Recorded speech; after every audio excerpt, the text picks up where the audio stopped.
Salam jumpa untuk guru-guru hebat seluruh Indonesia. Perkenalkan, saya Selvia SPD. Saya adalah guru dari SMA Negeri 2 Moratewe, Kabupaten Barito Utara, Provinsi Kalimantan Tengah. Saya merupakan salah satu calon guru penggerak angkatan 10. Pada hari ini saya akan mengadakan wawancara dengan pimpinan saya sendiri, yaitu Pak Edi Susilo SPD, di mana Bapak sebagai kepala sekolah langsung saya. Terima kasih Bapak sudah diberikan kesempatan untuk mengajukan beberapa pertanyaan ini Bapak. Mudah-mudahan bisa memberikan klarifikasi jawaban ya. Terima kasih Pak. Dimana mohon izin ya Pak, saya akan mengajukan beberapa pertanyaan. Ini berhubungan dengan kegiatan penugasan kami pada modul 3.1 Pak, yaitu mengenai pengambilan keputusan berbasis nilai-nilai kebajikan dan pemimpin Pak. Siap. Ini saya akan mengajukan pertanyaan pertama ya Pak ya. Boleh. Ini bagaimana Pak Bapak mengidentifikasikan kasus-kasus yang berhubungan dengan dilema etika dan bujukan moral Pak? Sebelumnya kalimat identifikasi itu adalah memilah mana itu yang dilema etika atau mana yang masuk ke bujukan moral. Nah, mungkin saya sedikit memberikan pemahaman pengertian yang dapat saya terima ya. Kalau dilema etika itu adalah kebijakan yang diambil dari antara dua atau lebih dan semuanya benar pada saat kita memberikan respon. Tetapi kalau bujukan moral, sesuai kalimat awalnya bujukan, ini sudah pasti sesuatu ada yang tidak benar. Maka itu kalau bujukan moral itu pasti ada yang salah dan ada yang tidak salah atau benar. Mungkin seperti itu, identifikasinya dari dua pemahaman itu. Begitu. Jadi bahkan bisa lebih dari dua. Demikian Pak ya. Oke, berikutnya Pak, ini bagaimana Bapak mengambil keputusan Pak mengenai kasus-kasus yang terjadi di dalam khususnya dilema etika itu sendiri Pak? Begini Bu Selvi ya, tentu sekolah itu tidak sendiri. Ada kepala sekolah, ada guru-guru, ada siswa, ada orang-orang yang memang memiliki karakter untuk suka berbagi tentang kebaikan. Dan saya menemukan di SMA 2 Moratewe ini sejak tahun 2013 ya, saya katakan lebih dari 90% itu menuju kebaikan. Tidak ada yang selalu bertentangan dengan prinsip tugas pokok guru. Nah, pada saat kita menyelesaikan sebuah kasus terkait dengan dilema etika, kunci utamanya terletak kepada permasalahan itu. Permasalahan itu tingkatnya seperti apa? Apakah tingkat ringan, tingkat sedang, maupun tingkat berat? Itu yang pertama. Yang berikutnya adalah kita bisa berpikir untuk menyelesaikan kasus itu, apakah perlu sendiri, ataukah perlu kerjasama dengan sebuah tim? Mungkin itu juga ya. Untuk dapat kita menyelesaikan atau pengambilan keputusan pada saat menyelesaikan sebuah kasus. Gitu. Jadi Bapak itu mengadakan identifikasi dulu ya Pak. Setelah identifikasi Bapak melakukan kolaborasi dengan berbagai pihak yang ada di sekolah tersebut. Dan ternyata selama Bapak bertugas sejak 2013 tadi 90% Bapak alhamdulillah tidak menemukan istilahnya masalah-masalah yang begitu berat untuk Bapak gitu. Berarti begitu menyenangkan ini Bapak melakukan kepemimpinannya. Ini pertanyaan berikutnya Bapak ya. Silakan. Nah, apa Pak langkah-langkah atau prosedur yang biasa Bapak lakukan atau laksanakan di dalam Bapak mengambil keputusan itu Pak? Langkah itu pasti ada, prosedur pasti ada. Tetapi yang paling penting adalah kita bisa mengecek dulu, kita analisis dulu, identifikasi dulu dari dilema etika masalahnya itu seperti apa. Baru kita menentukan langkah atau menentukan prosedur. Permasalahan itu tadi saya katakan, permasalahan itu apakah tingkatnya ringan, sedang maupun berat. Dari solusi kita tidak sendiri di sekolah. Di sekolah itu banyak kawan kok, dan mereka semua kawan-kawan kita itu guru-guru dan sebagainya itu memiliki peran dan memiliki pengalaman masing-masing. Maka perlu kita kerjasama, kolaborasi. Jadi langkah-langkah yang diambil ya tentu itu tadi. Pertama, identifikasi kasus masalah. Yang kedua, kasus itu tingkat ringan, sedang atau berat. Yang ketiga, perlu langkah atau prosedur untuk menyelesaikannya. Apakah cepat, apakah sesuai langkah. Kemudian kita harus melakukan kerjasama dengan sebuah tim di sekolah itu. Mungkin itu aja. Iya Pak. Iya. Langkah Bapak itu mengidentifikasikan, selanjutnya Iya. Bapak menganalisa bobot dari kasus tersebut ya Pak ya, berat ringan atau bagaimana. Iya. Dan yang terpenting kayaknya Bapak di sini melakukan kolaborasi Betul. supaya nanti kasusnya bisa diselesaikan Iya. dengan baik. Oke. Tujuan akhirnya itu. Oke Pak. Terus Selanjutnya ini Pak, saat Bapak menemukan kasus-kasus tersebut Pak, adakah jadwal khusus Pak atau namanya tata kala untuk Bapak bisa menemukan solusi terbaik gitu Pak? begini Bu ya, kasus itu datangnya kita tidak tahu. Permasalahan itu muncul secara sesuai dengan waktunya. Artinya begini, waktu pun tidak tahu munculnya kapan. Jadi setelah terjadi sesuatu baru akan muncul kasus. Nah untuk itu kita tidak punya jadwal khusus. Jadwal khususnya itu tadi menyelesaikan kasus itu tuntasnya kapan.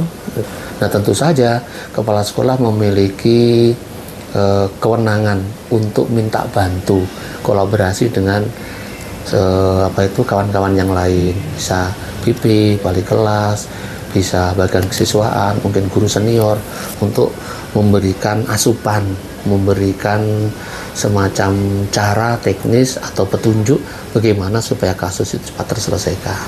Dibuat lambat-lambat maka akan berefek kepada semua gerakan. Karena tujuan guru sekolah itu mendidik. Tujuan siswa ke sekolah itu belajar. Jangan sampai datang pemahaman nanti guru ke sekolah menyelesaikan kasus. Siswa ke sekolah menyelesaikan kasus, maka tidak akan terjadi. Tidak terjadi proses belajar yang baik kan, ilmu akan jauh gitu. Maka itu yang paling tepat, kalau ada masalah usahakan cepat selesai. Usahakan. Kalaupun langkah itu diambil untuk melihat perubahan perilaku itu terkait dengan siswa. Iya. Gitu. Jadi tak terjadwal, tapi kalau ada segera selesaikan ditangani. ya Pak ya. Harus. Karena memang itu akan berpengaruh nanti ya dengan keadaan di sekolah, khususnya pembelajaran di sekolah ya Pak ya. Situasi kondusif sekolah. Iya Pak. Sekolahnya harus kondusif. Harus benar, kondusif. Pak. Harus kondusif. Iya. Nah berikutnya Pak, ini dari semua hal itu Pak tentu akan ada faktor-faktor yang mempermudah ataupun membantu Bapak saat Bapak mengambil keputusan. Faktor-faktor apa aja Pak biasanya? Yang pertama, kekompakan semua tim kerja. Yang pertama, kekompakan semua tim kerja. Yang kedua, kemauan dari semua tim kerja itu untuk mencari solusi. Satu pemikiran, one head ya, bilang satu hati gitu. Satu hati untuk bisa menyelesaikan masalah kasus. Yang berikutnya, orang yang memiliki kasus itu harus ikhlas untuk mau dibantu. Ya. Jadi untuk bisa menyelesaikan sebuah permasalahan, selain kolaborasi tadi dengan semua tim, kemudian secara ikhlas mau menjalankan dengan tupoksinya masing-masing, kemudian ada unsur yang bersangkutan mau berubah, maka guru dan kepala sekolah sebagai tauladan itu bisa memberikan contoh solusi gitu. Ambil gambar begini, kalau orang yang memberitahu itu memiliki banyak masalah, kira-kira dia dipercaya nggak menyelesaikan masalah? Kasusnya ya, kan banyak kasus kepala sekolah tidak dipercaya oleh guru karena kepala sekolah sendiri memiliki kasus yang tidak terselesaikan. Karena saya sendiri bermasalah kan gitu. Jadi kuncinya adalah selain dari kolaborasi juga keteguhan hati seorang pemimpin yang memiliki dasar yang baik, perilaku yang baik, jujur yang baik, kemudian mau berbagi, ikhlas menerima, tidak egois berdasarkan kepentingan pribadi. Tetapi ada sesuatu, dia boleh egois selama itu benar untuk kepentingan orang banyak. Kalau egoisnya untuk kepentingan orang pribadi, kan enggak. Misalkan ada orang yang minta bantu, tetapi kita memilihnya kepada perseorangan. tidak memberikan kepentingan yang banyak. Nah itu jadinya moral etika kita jadi turun kan gitu. Kepercayaan orang lain terhadap kita juga akan luntur gitu. Orang kan bisa memilah itu. Kira-kira itu Bu ya. Iya, ternyata ada dua faktor Pak ya, faktor yang dari sekolah itu sendiri kan tadi kekompakan, kerjasama, terus kemauan dari orang tersebut mau nggak diselesaikan, itulah habis itu dari kepercayaan diri si pemimpin sendiri dalam mengambil keputusan. Ternyata ada faktor lain juga, pandangan ya Pak, pandangan orang bagaimana seseorang pemimpin itu dipandang benar sebagai pemimpin, personalnya ini ternyata kehidupan pribadinya pun bisa mempengaruhi Pak ya. Betul. Ya itu. Nah Pak, dari semua pertanyaan tadi Pak ya, apa pembelajaran nih yang dapat Bapak ambil dari pengalaman selama Bapak ngambil keputusan itu Pak?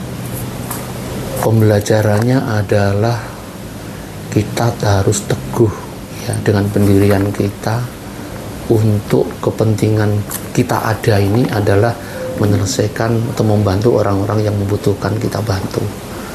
Jadi pembelajaran yang utama mau untuk bergerak. Orang pintar tapi kalau tidak mau melakukan kan nggak jalan ya. Mau untuk melakukan sesuatu itu dan juga mau menerima dari permasalahan itu untuk bisa dikoreksi. Nah untuk itu kalau pembelajarannya ya jelas setiap seseorang pada saat menemukan masalah akan menjadi ilmu, dan ilmu itu bisa dimanfaatkan untuk dirinya pribadi maupun bisa dipakai sebagai nasihat, membantu kepada kawan yang lain. Nah untuk itu ya saya harapkan kalau Ibu Selvi nanti memiliki kasus permasalahan yang sifatnya umum dan dampaknya kebaikan orang, yang tolong dibagikan aja ilmu itu kepada kawan-kawannya gitu. Karena siapa tahu nanti kawannya ketemu kasus seperti itu kan. Jadi intinya itu pembelajarannya itu pasti ada. Setiap hal yang kita lakukan itu merupakan pembelajaran. Setiap hal yang kita lakukan itu berupa pengalaman. Dan itu akan menjadi baik dan menjadi manfaat apabila tidak hanya kita pakai sendiri untuk kepentingan orang yang lebih banyak gitu. Wah, hebat sekali jangan diberi Bapak ini ya.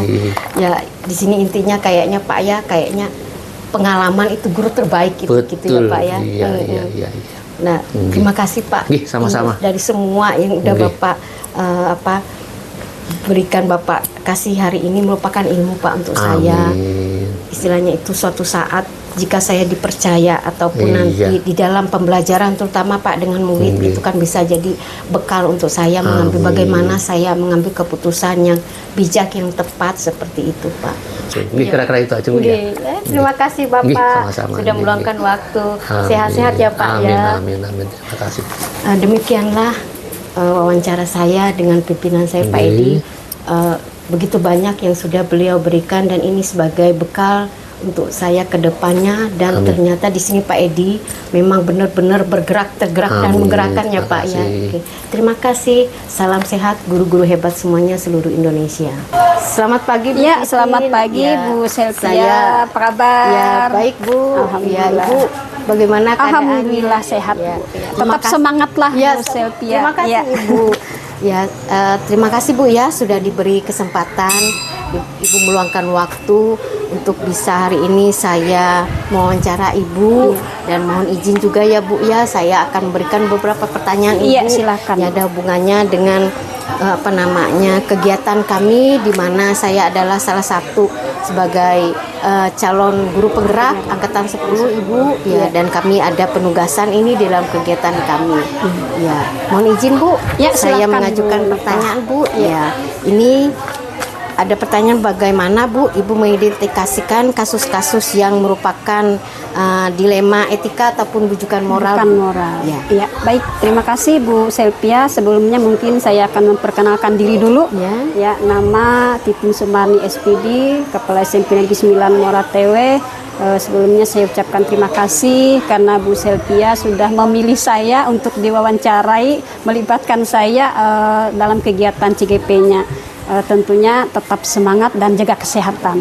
Terima kasih. Baik Bu Selvia, terkait dengan pertanyaan yang tadi, menurut saya dilema etika itu merupakan situasi yang terjadi ketika seseorang bimbang harus memilih antara dua pilihan. di mana kedua pilihan itu secara moral benar tetapi bertentangan. Nah, sedangkan untuk bujukan moral adalah situasi yang terjadi ketika seseorang harus membuat keputusan. Nah, artinya benar dan antara benar dan salah seperti itu. Nah, jadi saya mengetahui bahwa dilema etika termasuk adalah sesuatu hal yang mungkin sulit juga atau berat juga seperti itu. Iya, Bu, ya.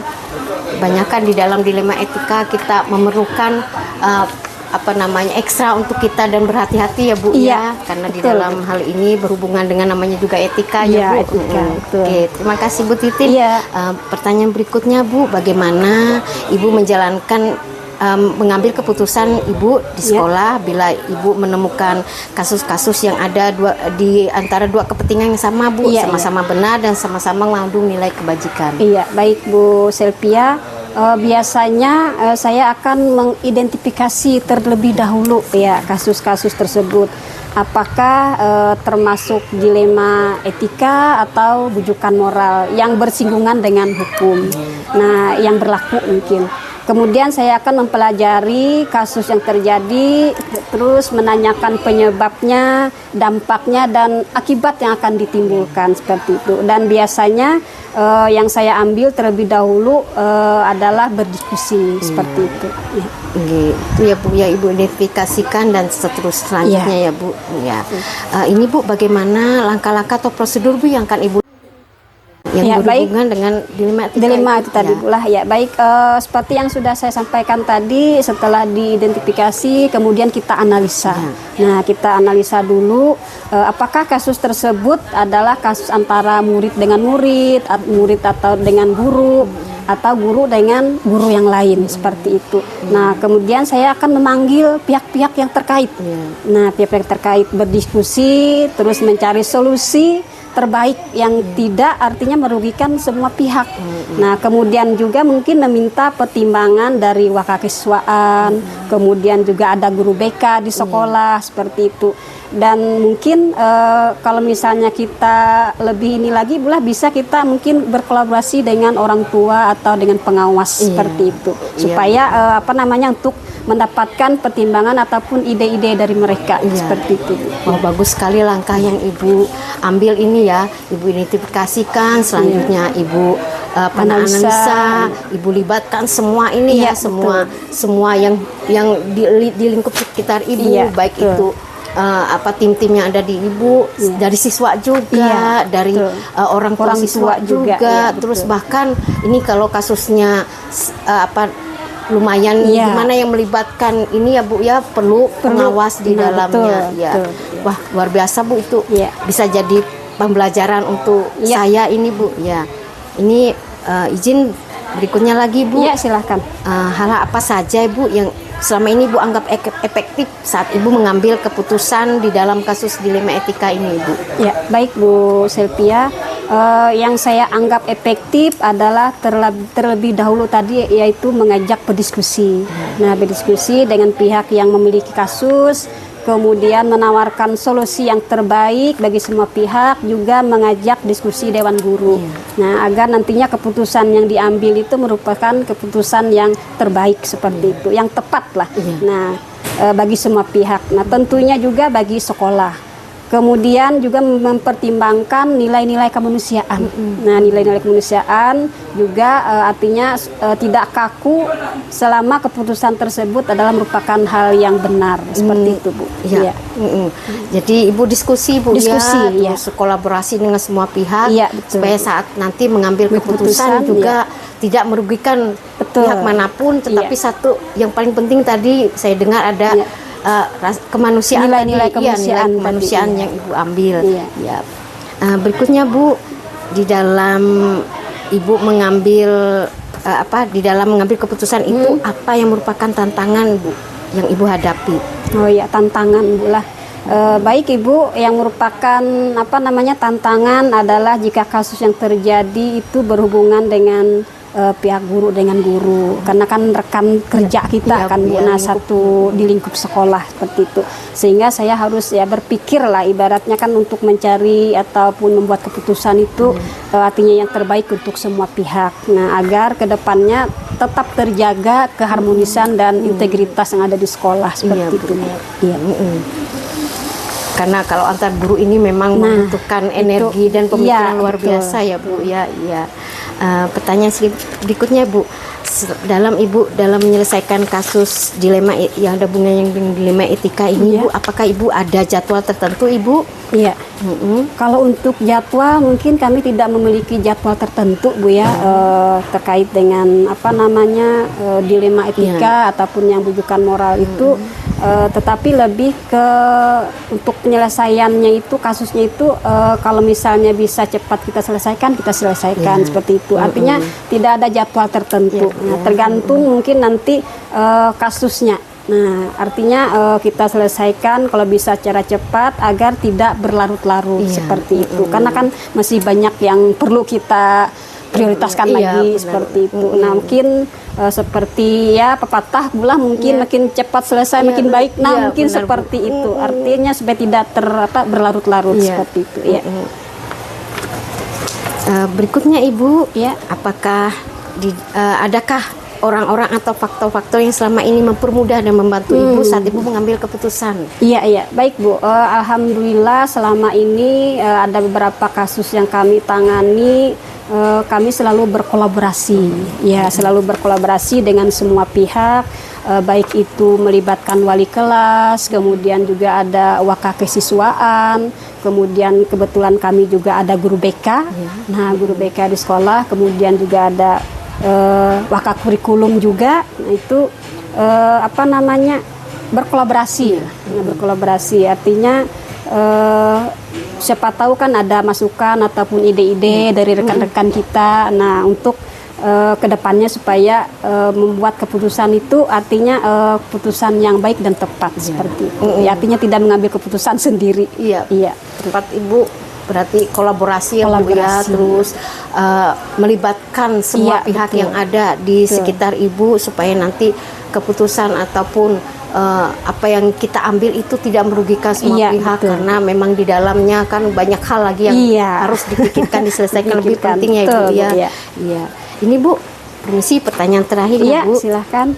Dari semua hal yang sudah tadi Ibu ungkapkan, adakah pembelajaran yang dapat Ibu petik dari pengalaman yang selama ini sudah Ibu peroleh di dalam menyelesaikan kasus dilema etika Bu, dalam mengambilkan keputusan? Oke, baik Bu. Kalau untuk pembelajaran mungkin yang dapat saya ambil adalah bahwa kita sebagai manusia ini kan tidak ada yang sempurna seperti itu.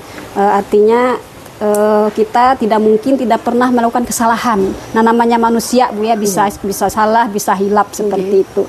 Nah, jadi itu semua mungkin merupakan proses dari kehidupan Bu lah. Nah, jadi dengan adanya mengakui kesalahan adalah satu hal yang sangat luar biasa bagi saya, sehingga kedepannya bisa kita jadikan pengalaman dan artinya tidak kita ulangi lagi seperti itu. Ya, mungkin demikian Bu. Iya. Wah, terima kasih Bu. Sama-sama. Apa yang saya peroleh dari sudah Ibu ungkapkan hari ini itu menjadi pembelajaran juga, ilmu juga kedepannya untuk saya. Terima kasih Bu Titi. Sama-sama, terima kasih waktunya. Sehat-sehat Ibu. Mohon maaf kalau ada kekurangan. Sama-sama Ibu. Tetap semangat. Selamat pagi Ibu Dewi. Apa kabar Ibu? Alhamdulillah baik. Saya Ibu Selvia dari SMA Negeri 2 Muara TW. Hari ini terima kasih Ibu sudah memberi kesempatan dan meluangkan waktunya untuk saya wawancara. Nah, salam sehat, salam bahagia untuk rekan-rekan guru penggerak seluruh Indonesia. Perkenalkan, nama saya Selvia SPD, saya dari SMA Negeri 2 Muara TW, Kabupaten Barito Utara, Provinsi Kalimantan Tengah. Dan pada kesempatan ini saya ditemani oleh Ibu Dewi SPD dari Kalimantan Tengah. Terima kasih Ibu, saya sudah dikasih kesempatan untuk Ibu meluangkan waktu bersedia, dan di mana tujuan saya bertemu dengan Ibu hari ini untuk mewawancara beberapa hal. Bu, izinkan juga saya nanti mengajukan beberapa pertanyaan di sini untuk Ibu, sudah memberikan waktu, dan saya akan mengajukan, permisi Bu, saya mengajukan beberapa pertanyaan untuk Ibu lah. Nah, ya Bu Dewi, ini saya mengajukan pertanyaan pertama ya Bu. Nah, selama ini Bu, dapatkah Ibu mengidentifikasikan kasus-kasus yang merupakan dilema etika dan atau bujukan moral Bu di sekolah Ibu? Iya, terima kasih. Mungkin di sini ada dua ya kata, dilema etika dan bujukan moral ya. Mungkin dua kata yang berbeda. Kalau misalnya dilema etika ini adalah salah satu permasalahan yang kedua-duanya benar ya Bu ya. Tapi kalau bujukan moral ini suatu permasalahan yang salah satunya aja yang betul. Kebetulan di sekolah kami memang ada beberapa permasalahan yang kami temukan termasuk dengan dilema etika ya. Ini permasalahan seorang anak yang sering datang ke sekolah itu terlambat. Padahal kedisiplinan itu adalah modal utama ya bagi siswa kita, dan anak tersebut setiap hari terlambat, tapi setelah masuk ruangan juga dia tidak konsentrasi mengikuti pelajaran. Jadi kami sebagai pihak sekolah maupun guru-guru, terutama wali kelas, akhirnya kami rembuk mencari titik permasalahan apa penyebabnya anak tersebut sehingga sering terlambat, di kelas sering ngantuk. Setelah kami telusuri, orang tua murid kami panggil ke sekolah. Ternyata dari informasi kiri kanan, anak ini kalau sepulang sekolah sering jualan, larut malam, sampai larut malam baru pulang. Karena permasalahan ini nggak mungkin istilahnya diselesaikan oleh pihak sekolah, maka kami dari pihak sekolah memutuskan untuk memanggil orang tua murid untuk kerjasama, cari solusi jalan keluar supaya anak ini tidak mengulangi lagi kebiasaan buruknya. Setelah kami panggil, alhamdulillah orang tuanya datang ke sekolah, terus kami tanyakan permasalahan kenapa anak bapak sering terlambat. Terus juga kalau sedang proses belajar mengajar ngantuk, setelah bapaknya cerita, katanya anak saya ini memang saya suruh jualan Bu. Setelah pulang sekolah sampai larut malam. Nah, dan mungkin itulah penyebab anak ini kalau berangkat sekolahnya agak terlambat, di kelas sering ngantuk. Jadi kami selaku pihak sekolah memberi saran kepada Bapak untuk memberi masukan bahwa pendidikan itu sangat penting. Selamat pagi. Termasuk ini ya, termasuk etika, dilema etika ya, karena dia bekerja itu benar juga, ya, tapi ada dia sekolah, ada peraturan sekolah yang juga harus ditegakkan oleh sekolah. Karena kami merasa memang anak ini orang yang baik, ya kami panggil, alhamdulillah orang tuanya istilahnya mendukung, sampai sekarang anak itu baik. Mungkin itu yang termasuk ya dilema etika moral ya. Tapi kalau masalah bujukan moral ini, mungkin ada permasalahan yang anak-anak ini yang kadang-kadang ya, memang anak-anak itu semuanya kalau dianggap nakal enggak ya. Kalau anak-anak itu rata-rata biasanya memang kayak gitu dalam proses belajar mengajar, sering bercanda. Kadang-kadang bercandanya ini yang berlebihan. Mereka tidak tahu kalau bercanda itu nanti ujung-ujungnya bahaya. Kami punya suatu kejadian mungkin ini ya.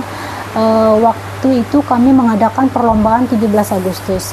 Terus yang kelas tinggi ini kami lombakan sesuai dengan kelasnya masing-masing lombakan. Sampailah giliran kelas 6, mereka ini selesai. Saya bilang dengan wali kelasnya, kalau sudah selesai lomba, tolong kalau sudah waktunya lomba selesai, waktunya sudah pulang-pulang. Tapi ternyata namanya anak-anak ya, memang masa bermainnya masih kuat. Mereka main dulu di kelas. Main tindih-tindih satu nindi, akhirnya yang ketindih paling bawah itu mau hilang napas.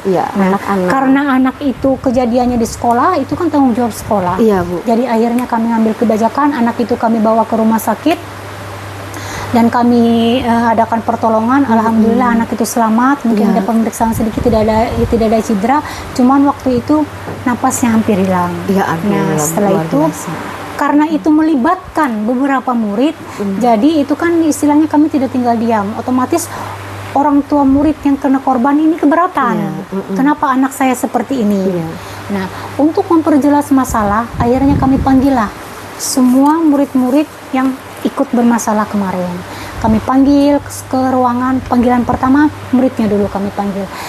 tanya duduk persoalannya gimana. Kami bercanda aja Bu, sebetulnya itu main tindih-tindihan, nggak taunya si ini teman kami yang paling bawah ini yang nggak kuat menahan beban dari atas. Ya memang nggak kuat lah kalau untuk yang guru-guru yang lain, untuk murid Ibu. Mungkin itu jawaban dari saya. Ya Bu, mudah-mudahan luar biasa sekali. Benar, luar biasa Bu Dewi.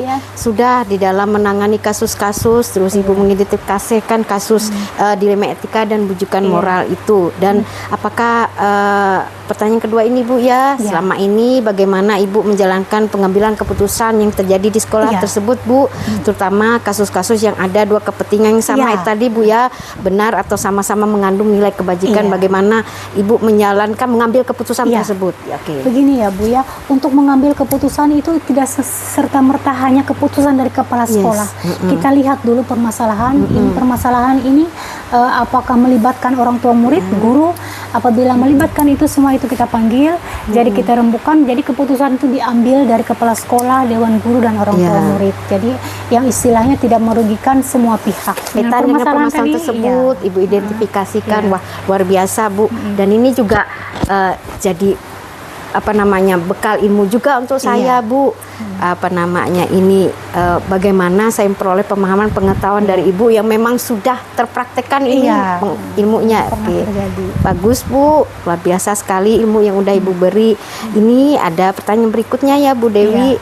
Di sini langkah-langkah atau prosedur seperti apa yang biasa Ibu lakukan selama ini Bu di dalam menangani kasus-kasus ini tadi, langkah dan prosedurnya? Iya, langkah-langkahnya ya pastilah nggak yang langsung pertama-tama dulu kita identifikasi permasalahan ya Bu ya. Apabila permasalahan itu memang menyangkut orang tua murid, kita langkah-langkahnya pertama pemanggilan. Pemanggilan dari muridnya dulu. Kita tanya apa duduk permasalahan anak ini sampai terjadi keterlambatan. Kalau sudah kita dengar dari anaknya, baru kita panggil orang tuanya, tanya wali kelasnya, maka akan kita ambil keputusan dari permasalahan-permasalahan ini Bu. Itu mungkin langkah-langkah yang kami lakukan yang pasti arahnya mungkin untuk perbaikan anak kami beri masukan bahwa pendidikan itu penting supaya bisa berubah, apalagi kalau disiplin ini kan modal utama bagi murid, bagi siswa untuk mengikuti proses belajar mengajar. Mungkin itu ya Bu, langkah-langkah yang kami lakukan tadi itu yang pasti melibatkan melibatkan orang tua murid, wali kelas maupun peserta didiknya tadi. Ya Bu Dewi, berarti Ibu melakukan mengidentifikasi masalah itu tidak hanya langsung mendengarkan dari salah satu pihak, tapi juga langsung dari yang bersangkutan Ibu terus karena dia juga mempunyai orang tua tentu yang bertanggung jawab dengan kehidupan anak tersebut kan orang tua. Nah, berarti Ibu melakukan panggilan juga kepada orang tuanya, baru komunikasi, diskusi dengan mereka semua supaya memperoleh keputusan yang terbaik nanti yang nanti juga tetap anak ini nanti keputusan terbaik untuk anak ya Bu ya. Permasalahan ini biasanya sering ditemukan oleh wali kelas Bu. Nah, berarti identifikasi awal dulu Ibu dari wali kelas Wali kelas dulu. Bu bilangnya biasanya ini. Kalau kayak gitu panggil anaknya dulu, tanyakan apa permasalahan. Kalau sudah tahu panggil lagi orang tuanya. Berarti setelah itu anak ya Bu, baru orang tua orang tua. Permasalahan itu muncul dari wali kelas biasanya ngomong karena mereka komunikasinya wali kelas, murid, komunikasinya orang tua Nah, ini ada pertanyaan berikut ya Bu. Mohon izin, hal-hal apa saja Bu yang selama ini Ibu anggap efektif di dalam mengambil keputusan dalam kasus-kasus terutama dilema etika ini Bu tadi. Jadi langkah-langkah yang dianggap sangat efektif bagi Ibu. Kalau kita mengambil keputusan hal-hal yang efektif kalau mengambil keputusan sangat efektif ini kita harus sangat penting. Karena tidak hanya melihat dari segi porsi anak aja kebutuhan anak, di sana juga ada sekolah yang di dalamnya banyak orang yang Bu yang cara nggak langsung nih akan terlibat nih ada kredibilitasnya di sana. Bagus, luar biasa pandangan Ibu di dalam mengambil sebuah keputusan ini Bu. Ini ada berikut lagi ya Bu apa saja selama ini merupakan tantangan Ibu saat Ibu mengambil keputusan di dalam kasus-kasus dilema etika itu Bu? Memang Bu. Untuk tantangan kita mengambil keputusan dalam dilema etika karena pada prinsipnya dilema etika ini kan perbuatan yang istilahnya memang permasalahan yang Iya. kedua-duanya benar. Iya. Artinya kan kita bimbang mengambil keputusan. Jadi bagaimana cara kita mengambil keputusan itu sendiri? Ya itu tadi, kita harus tahu duduk permasalahan, harus bisa mengidentifikasi permasalahan, kita ambil kebijakan yang memang istilahnya menguntungkan bagi murid, bagi orang tua maupun pihak sekolah. Itu ya, kalau menurut saya mengambil keputusan, kalau permasalahan, yang penting kita tahu duduk permasalahan, bisa mengidentifikasi permasalahan. Alhamdulillah untuk keputusan kebijakan bisa Iya. kita ambil. Jadi Pasti karena permasalahan kan semua pasti ada jalan Iya, keluar. Bu. Pasti ada jalan keluar. Yang penting kita ada niat untuk menyelesaikan permasalahan, pasti ada jalan keluar. Iya. Untuk sementara ini apapun permasalahan istilahnya baik pun yang menyangkut etika ya, etika moral itu alhamdulillah keputusan atau kebijakan, alhamdulillah sekolah berjalan dengan lancar. Ya. apakah saat Kita ngambil keputusan sesuai dengan aturan sekolah, baik pun dia itu kaya, miskin, pejabat, itu kita Iya. sesuaikan dengan aturan sekolah, Iya. tidak mengambil kebijakan pilih kasih. Iya, Gitu ya. iya, berarti rata di sini ya Bu Iya, ya. rata. Peraturan itu Iya, untuk peraturan semuanya. memang harus dipatuhi. Pemahaman itu yang Iya. Ibu berikan kepada orang tua itu Iya. ya. Wah, bagus, luar biasa Bu. Ini ilmunya. Ini pertanyaan berikutnya Bu, apakah Ibu itu memiliki sebuah tata kala atau namanya istilahnya jadwal Bu di dalam menyelesaikan kasus, terutama kasus etika ini? Apakah Ibu langsung menyelesaikannya saat itu di tempat itu saat ada kasus Bu? Apakah langsung kasus tersebut Ibu selesaikan atau Ibu ada memiliki jadwal khusus nanti menyelesaikannya dalam terus bentuk atau prosedur apa yang biasa Ibu jalankan Iya. kayak gitu? Kalau kita menemukan sebuah kasus, Bu, nggak mungkin langsung kasus itu kita selesaikan Iya, ya. Nggak mungkin. Nggak mungkin semudah itu kita menyelesaikan sebuah kasus, apalagi itu menyangkut murid ya. Yang murid ini ada orang tuanya, terus ada walinya, terus kasus ini gimana bentuknya dulu? Apakah kasus dia sendiri atau dengan temannya? Kan itu kan banyak proses, nggak mungkin. Oh, kamu ada kasus langsung diselesaikan, tidak mungkin. Kita sesuaikan dengan kasus tersebut dan kebutuhan kasus. Kalau memang kasus itu istilahnya berat, nggak mungkin kita putuskan. Itu melewati proses, Bu. Ya. Melewati proses nggak Iya, mungkin juga, Bu. Jadi harus kita identifikasi dulu semuanya, duduk permasalahannya, tahu baru kita bisa. Kalau yang mendukung itu pasti, Bu. Iya. Nggak mungkin keputusan diambil sendiri oleh kepala Iya. sekolah. Pasti ada pertimbangan dari pihak-pihak yang lain, baik dari walinya maupun orang tua maupun muridnya. Itu pasti Iya. ada pertimbangan-pertimbangan yang memang saya harus selaku kepala sekolah mendengarkan, yang tidak mungkin keputusan itu diambil oleh saya sendiri. Iya, Ibu. Terima Iya. kasih Ibu. Sama-sama. Selamat pagi. Pagi.